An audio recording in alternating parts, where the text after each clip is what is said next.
तर आपल्याला मिळालेलं स्वातंत्र्य हे दळभद्री आहे, हिंदवी स्वराज्य हेच खरं स्वातंत्र्य आहे, असं वादग्रस्त वक्तव्य संभाजी भिडेंनी केलंय. तर वटपौर्णिमेच्या पूजेला ड्रेस घातलेल्या महिलांनी जाऊ नये असं भिडे म्हणाले. त्यांच्या वक्तव्यावरून आता विरोधक चांगलेच आक्रमक झालेत. मनोहर भिडे बास करा आता किडे अशा शब्दात काँग्रेस पदाधिकारी संगीता तिवारींनी वक्तव्यावर टीका केली आहे. वटसावित्रीच्या पूजेला नट्याने जाऊ नये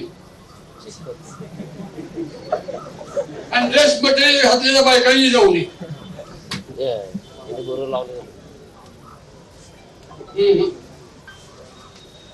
कुणी जावं.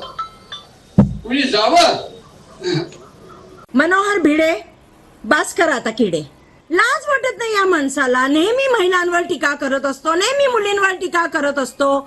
कोणी हक्क दिला तुम्हाला महिलांवर आणि मुलींवर बोलायला? कोणी हक्क दिलाय तुम्हाला? हे ड्रेस मटेरियल मध्ये काय असतं? पंजाबी सूट असतो, चुडीदार असतो, सलवार कुर्ता असतो.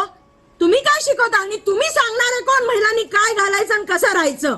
तुम्ही कोण आहे आम्हाला सांगणार आम्ही काय करावं आम्ही काय करू नये? तुम्ही काय आमचं घर चालवता का? ह्याच्या पुढे जर भिडे गुरुजीने असं वादग्रस्त केलं तर वादग्रस्त वक्तव्याला नारी शक्ती काय हे आम्हाला दाखवून द्यावं लागेल. आणि आम्ही सर्व महिलांनी ठरवले की त्यांच्या पण मग पेहरावावर जावं लागेल. त्यांचा पेहराव काय आहे, ते धोतर घालतात, आम्ही त्याच्यावरती बोलू शकतो का? किंवा त्यांनी वाढवलेल्या मिशा आहेत त्या मिशा आम्हाला कट कराव्या लागतील जाऊन. आपल्याला जे स्वातंत्र्य मिळाले 15 ऑगस्टला, हे दळभद्र हलकं स्वातंत्र्य जमत नाही. आम्हाला स्वातंत्र्य हिंदवी स्वातंत्र्य पाहिजे. संभाजी भिडे असं म्हणतायत की आपल्याला जे स्वातंत्र्य मिळाले ते हांडगे आणि जय श्रीराम. कोण संभाजी भिडे? काय त्याची लायकी? आता तो स्वातंत्र्य दिन आणि स्वातंत्र्यावर आला. अरे त्याच्यासाठी लोकांनी जीव दिले, प्राण दिले. हा तेच ना, तू टिकली लावली असते, तू महिला नाही आहेस, तू हिंदू नाही आहेस. जसं काय हिंदूचं सर्टिफिकेट हा भिडे देणार आहे. वटपौर्णिमा का साजरा करतात? नवऱ्याला 7 जन्म हा नवरा मिळू दे.